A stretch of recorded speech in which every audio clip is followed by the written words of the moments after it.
December's Knowledge Marketing webinar, our final event of the year. Today we're covering publishing's biggest bloopers and best ideas of 2014. So as a housekeeping item, as we go along, if you have questions or comments, please use your GoToWebinar dialog box to submit questions, and we'll get to them hopefully at the end. Our 30-minute webinar will cover all the topics, the interesting things and stories we've collected and anecdotes, and hopefully you'll walk away with some fun ideas and some either good ideas for 2015 or maybe even a few things to make sure that you want to avoid next year. So we will make available a recording of this afterwards for those of you who have other folks that are interested in attending or passing it along. And we'll get started. So again, my name is Brett Kierstead. I'm Vice President of Sales for Knowledge Marketing. Knowledge Marketing is a technology and services provider for publishing and media industry. We have a data management platform that is built and architected to aggregate together the different technologies and data sources that publishers and media companies are using today as they improve the operations and how they run their business, on how they deliver content, how they sell and monetize their audience. KM sits at the center of that for some very fun and successful companies, some of which are represented on here, really organized together as a group of folks that are looking to take advantage of what data provides to them across the various different channels that they have. Demographic data, behavioral data, contextual data, these are things that business-to-business publishers, business-to-consumer organizations, media companies are really looking to take advantage of by taking these very disparate assets, these different data sources, bringing them together, and creating a profile that you can use to more effectively run all aspects of your business, from marketing to editorial to operations to sales. All of those areas to event planning are looking at ways to use information and data to improve their business. And 2014 was a fun year. A lot of things happened, as we all know, and today my goal is to not give you the standard cookie cutter recap nor the standard what's new 1,000 best and interesting things in publishing for 2015, but to have a little bit of fun. We're all busy this time of year, and a lot of things have happened, and it's a good time to reflect and think about it, but also to have a little bit of fun. So hopefully today I'll give you some entertainment as well as a couple of different good ideas and some perspectives on things to really think about. I'm going to cover 5 areas for the worst and the best of 2014. Display ads, media selling, event marketing, publisher strategy, so corporate strategy, email marketing, and then we'll end it on a positive, fun note, a holiday bonus on the best of digital in 2014.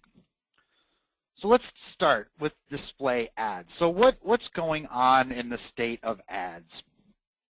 Well, I think as we all know that there is change on how time and space is bought and sold. The transaction is very different, whether that occurs on web or mobile or tablet or within a newsletter or even in the restroom, on how ads are displayed and monetized in a automated manner. And as I said, those movements towards automation are occurring all throughout the ad transaction, everything from how the sale is done, the actual transaction itself, how content is displayed in a more automated manner, how personalization occurs for the way ads are digitized and presented to people. And from that, there becomes a new economic model. So I think we all understand in publishing and media that this revenue source, this transaction source, is going through change. So what are some of the things that we saw and observed that we would say are either good or bad? So let's start with how it works. I think as we all know, content is created, in this case, let's say via a web page, created by a content management system. A business uses that technology to display content, and on that page, ads get displayed. As we know, they can be hard-coded into the page structure in the content management system, or they can be displayed through third parties, technologies like DoubleClick or Zaxis or Ad Choices that pick up blocks of space that are sold. This obviously is a different mindset than we had in the old print days when we very much knew the way every page was going to render itself before it happened. Well, now lots of fun things can happen when you allow some of these things to happen in an automated manner. Here's a good example. So Better Homes and Gardens, right? We all recognize them as a brand, but I went out to their website, and lo and behold, in an ad block associated with this site, an ad comes up for Bizzo.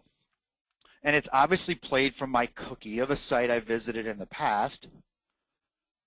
And the question that I ask is, what does Bizzo have to do with arranging furniture? The second one that happens, and this one's a little bit more nefarious, but again, an issue that we all should really be thinking about. Here's an ad played from a mobile phone on the day of the grand jury decision in Ferguson. And again, it's not funny, but it is something that can happen when we think about losing and giving up the control of the space that we're so precious to get eyes on, but yet for the desire for a small amount of money, we may allow content to be served in an ad perspective that's based on something other than relevancy to the content or to the individual there. So these kinds of things are really probably happen infinite numbers of times across the web, and it's something that we really want to work on cleaning up because, again, there's a risk here of being not only inappropriate, but in some cases potentially offensive. The best way to do it is to be more fully relevant. So if you think about what's emerging from a technology standpoint is the relationship between your content, your properties, and the end user themselves. Personalization is a word. Relevancy between the content and the user on whatever experience that they're having. And technology is allowing for this opportunity. So for example, end users have a profile. Most publishers have people that are experiencing and engaging with your content across various different channels.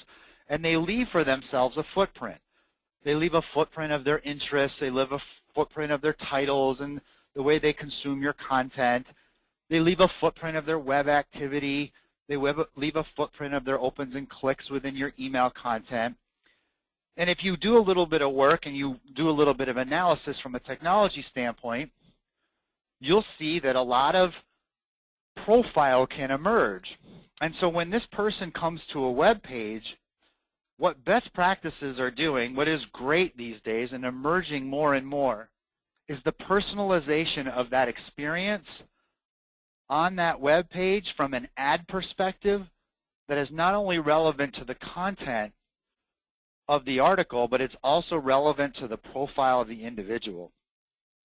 You know, we don't want to, yes, I came to Better Homes and Gardens and I had looked at Bizzo 3 days ago and it got stored in my cookie as a search interest, but it has nothing to do with the content. The desire is, and best practice to avoid these kind of inconsistencies in our message, is to tie content to profile. And heck, even going back to the restroom example, they're even doing it in that depending on the bathroom you go into, you have gender-specific ads that are visually displayed based on whatever restroom you're in. So heck, if those guys are using personalization and they're creating specific content in a digital display environment based on an individual's generic profile, we should be doing it too.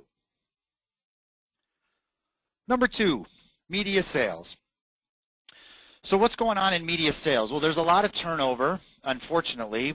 There's a lot of feedback, and what we hear is there's a lot of ins and outs of buyers and sellers and looking for a new profile of both media buyer as well as publishing salesperson. The RFPs, the requests upon salespeople, are getting more and more comprehensive. And as things like programmatic buying and real-time bidding and electronic transactions occur, the automation of that requires salespeople to be more differentiated. There's more competition for marketing dollars, and that sale, that point of that moment in time when one of a publishing salesperson is sitting down with a media buyer, those conversations are evolving to be more audience specific and less product, or more strategic conversations and less transactional. So here's a couple of things that we've seen, or feedback and stories that we've heard on what's wrong. If you think about media selling, a lot of salespeople approach buyers, well, I say, in a vacuum. They walk in with their media kit, guns blazing, all their glory about, let me tell you about our products, or are you familiar with our company, our brands? Have you looked at our media kit? Or we differentiate from publication B in this manner. And unfortunately, what's happening is this kind of product me-first selling is often missing out on some very obvious information that a little bit of research would help. So uninformed selling goes like this. In this specific example, and this occurs very often in B2B, where many of your prospects are also your readers, or they attend your events, or they watch your webinars, or they download your white papers. And with a little bit of research, your salespeople can walk in a lot more informed manner. So this woman, who's a media buyer, a salesperson, could have very easily gone in, instead of asking her if she has familiarity with her products, she could have very easily, or the salesperson could have very easily seen, not only does she have familiarity, but she subscribes to a ton of our products. She reads our magazines. She opens our emails. She clicks and visits our websites. A lot of your prospects are already consuming your content, and there's really no reason why your salespeople shouldn't be walking in and having a more data-oriented and informed conversation than they are in the past. Because a little bit of research might show that that buyer, that person, that target prospect is already in your audience and they're already active. And a good salesperson is going in these days and using it and saying, there's a lot of people that are just like you, and we have thousands of people that meet a similar profile that are highly engaged readers just like you.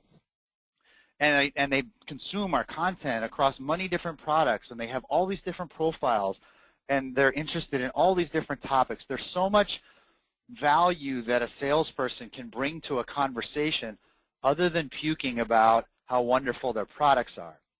And so a great salesperson is throwing the media kit away in favor of becoming a more data-oriented, a more interesting and compelling person, so that when they walk in, they're providing their buyers with value about data, or value about the market, or valuable information about similar buyers or similar profiles.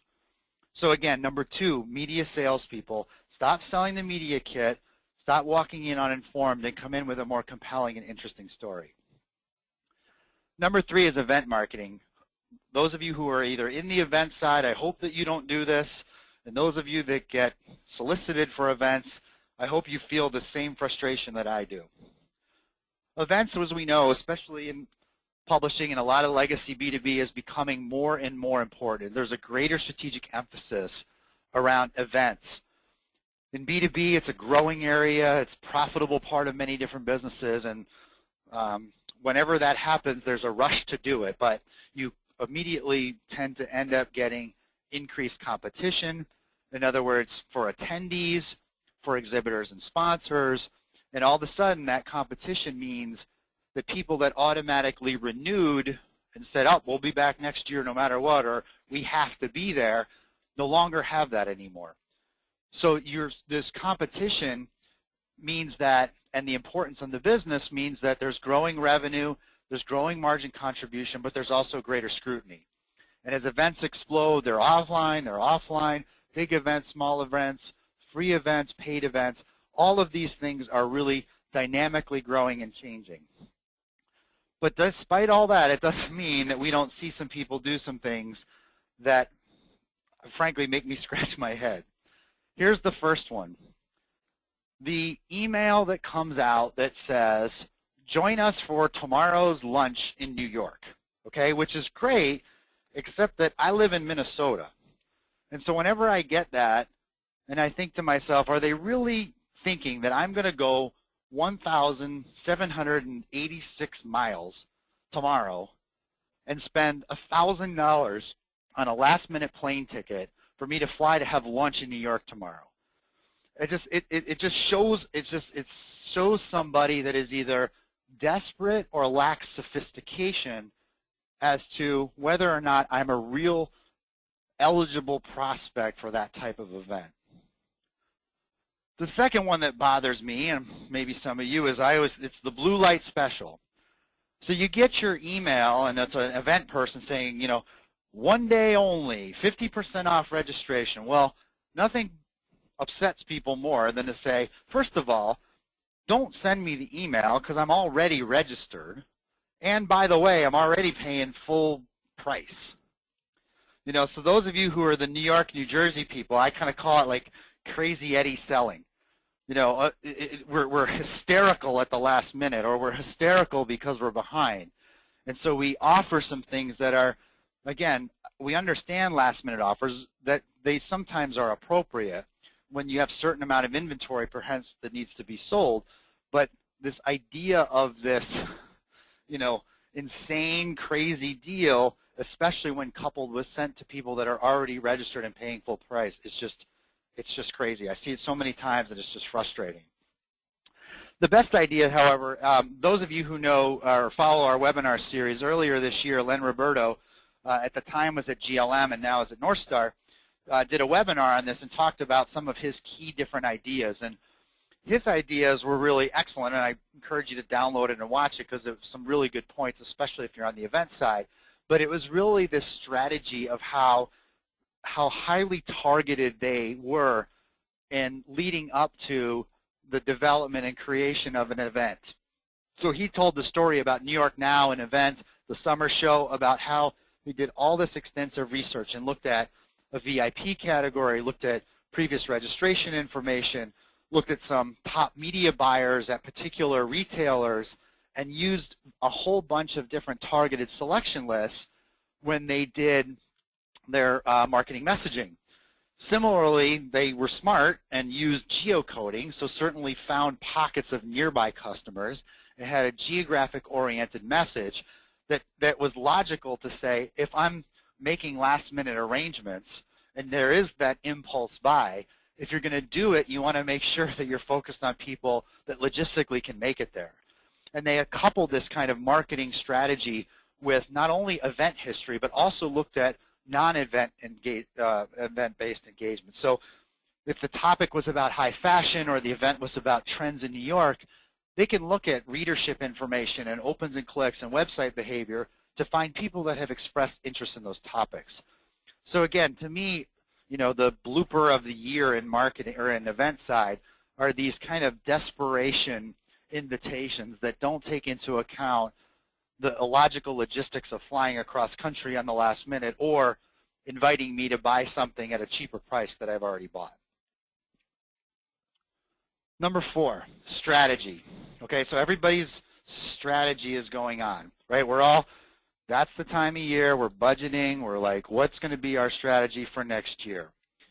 And here's some things that I think are clear. On the very, very plus side, this woe is me is long gone. The, oh, I'm a B2B publisher and print is dying and woe is me. People aren't accepting that anymore. There's a bullishness right now about, especially on B2B, about the opportunities that exist as products and markets expand. Yes, things are changing, and yes, the economic model is changing, but people are very optimistic because there's greater strategic choices than ever. You know, the old days, long ago, it was you had very little products, very little channels, and it pretty much knew what your strategy was going to be. And now, choice exists in places that it hasn't. Are we going to invest in events? Are we going to become a digital company? How are we going to sell? What are we going to do? All these choices are now available. And all those choices is making the economic mix even more volatile, right? Where do we make our money from? What are the profit centers? What is increasing? What is declining? Also on a positive, increased availability of capital. So, this is an industry that was underinvested in, but all of a sudden, interestingly, there's a lot of M&A activity. There's a lot of investment. So this industry, in some ways that were left for dead, whether it's because of data or whether it's events or all these other external factors, companies that are reinventing themselves are finding that the spigot, if you will, is not dried up. However, when it comes to strategy then, in this type of an environment, as an executive, as a publisher, as a leader, the expectation is to lead your business through change. So let's find a worst example.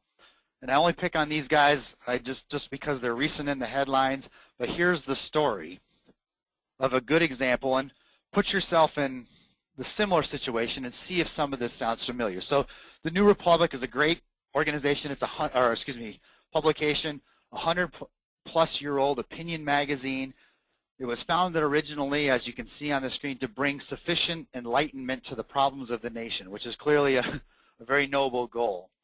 In the last couple of years, the business was struggling, and they brought in a new CEO and a president, a gentleman whose name is Vidra, V-I-D-R-A, is one of the executives, and this group is called, he was touted as a Facebook millionaire. They decided to move the headquarters to New York, and many of you have heard this, reinventing our company as a vertically integrated digital media company. So far that sounds good. That's kind of the logic of what a lot of you are probably going through when you sit in your own strategic meetings. So how did it turn out? Well, just last week, there was a great article in the New Yorker titled, "Inside the Collapse of the New Republic."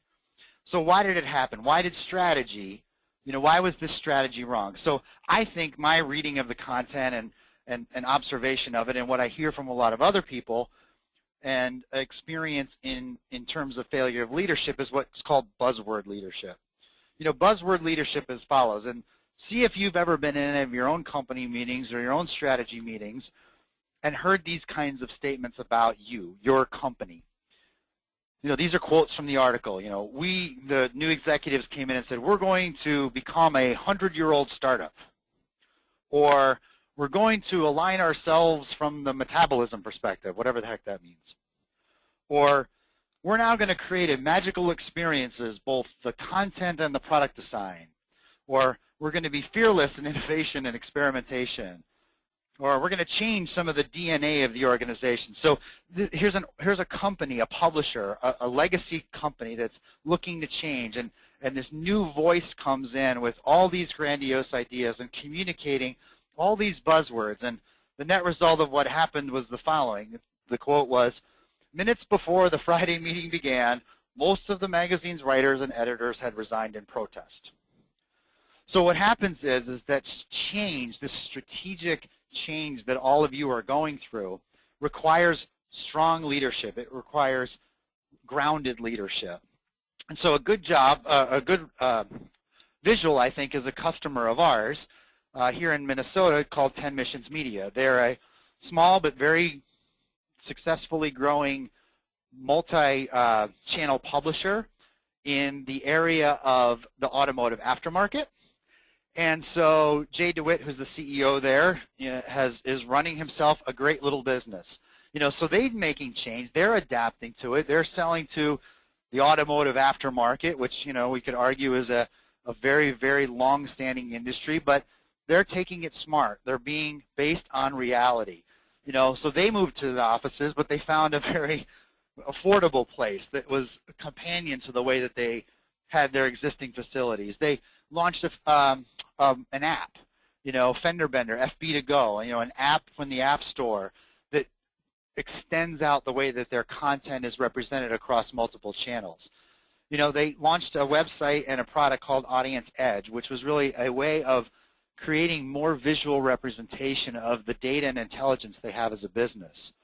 And coming in 2015, getting into the events business. So again, they're going through the same kinds of changes that many of you are going through.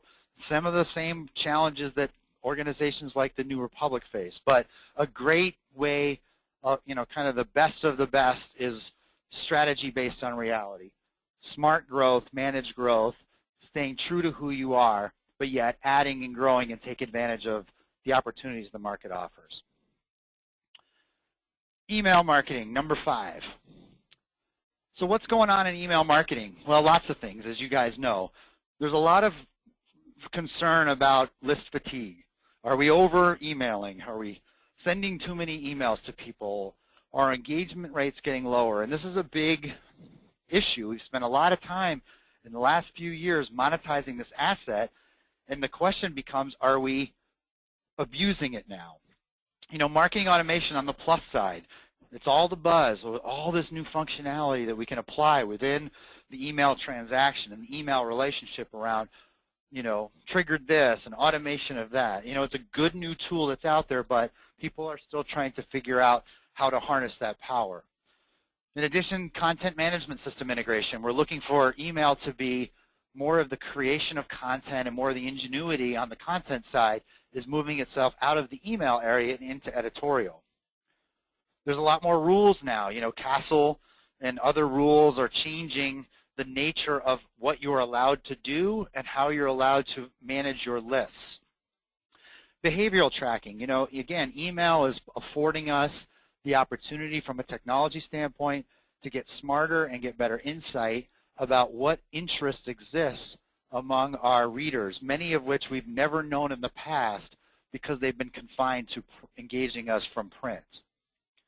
And lastly is that there is definitely an evolution of list rental, or the concept of how you make people available from within your audience available to your advertisers and to third parties. This kind of quantity versus quality. So I'll ask you all the next page a question. This is a list. These are people that have registered and consume different products of a typical publisher. There's a print subscriber, a newsletter subscriber, a digital, e-newsletter reader, an events person. There's a person here that exists in each of these products. So just looking at it, I always say, how many people do you see? Some people will say, well, I see 4. There's 4 people here. So we have 4 people in our universe. Other people will say, well, there's 3 because there's 3 different email addresses. So there's an email address, and there's 2 email addresses are the same, so that's 1 person, but we've got 3 email addresses that we can sell. But in reality, folks, none of those 2 are right, because it is really 1 person.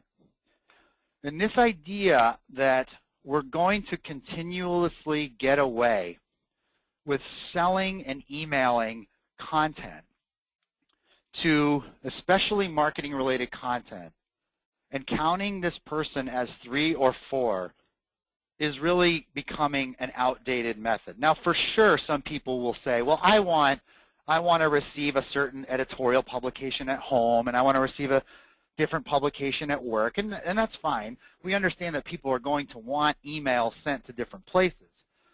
But regardless of that, that doesn't mean it's 2 people.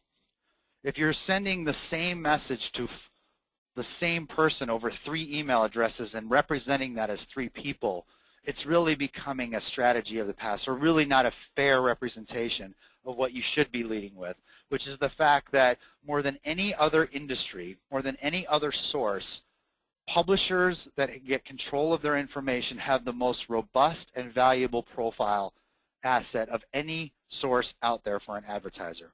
The fact that you have print data, online data, offline data, mobile data, event data, web data, all of that on a single individual in one profile is an incredible asset that very few advertisers can get access to outside of you. And this quality versus quantity, you know, the idea that all we're trying to do is to sell 50,000 names instead of using all the information that we have to hone in on the right 2,000 or the right 1,000 or whatever the number of people is, this is really the strategy that is best practices. Or as someone would say, a good way to think about it is the smaller the slice, the higher the price. So can we create a higher degree of intelligence and monetization around a very targeted audience and charge a premium for that? So those are the 5 areas. So there was a couple of questions, one that I will address before I wrap up on the issue, and that was, we somewhat covered it, which was the issue of the reconciliation of multiple people. You know, how are we dealing with as we count the number of individuals? And as I just had mentioned, you know, we really want to make sure that in best practices, we're giving people the content and the mechanism and the channel that they want at the location that they want. But when we represent them, we're doing ourselves and our advertisers a fair service by counting them appropriately. So since we're bottom of the time and I promised a bonus edition, this one's just for fun. The best digital transition of the year, the holiday gift idea. You know, since a lot of us are, you know, have a history in print publications, it's good to reward people that have done that. So I always think the digital to legacy, you know, organizations or publications like All Recipes or Politico were print magazines that were born from a digital world. And so that digital to legacy is an area that we want to continue to support. People who have made good decisions that have been strategic in how they've used something that everybody else says is dying, which is print. They've done a great job of supporting this channel and using it smartly as they started as digital organizations and moved to legacy. And the second one is, just because I'm from New Jersey and legacy to digital, this is a plug for everyone to go buy Christmas presents. The best legacy to digital is Springsteen's new remastered digital editions of all of their albums, all of his albums from 1973 to 1984. So there's a good use of legacy to digital and a holiday idea for all of you. So anyway, last thing is the obligatory prediction video. Everybody out there, you can attend 1,000 different webinars telling you what's going to be amazing next year, and we, of course, are no different. So if you're interested, on our website, you can download our prediction and our preview video of 2015, which is the year that publishing data takes center stage. We talk a little bit about how data is impacting sales, editorial, how it's changing the nature of how people purchase media, and how publishers are monetizing their business.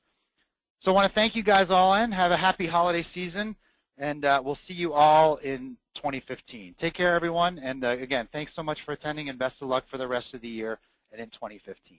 Take care.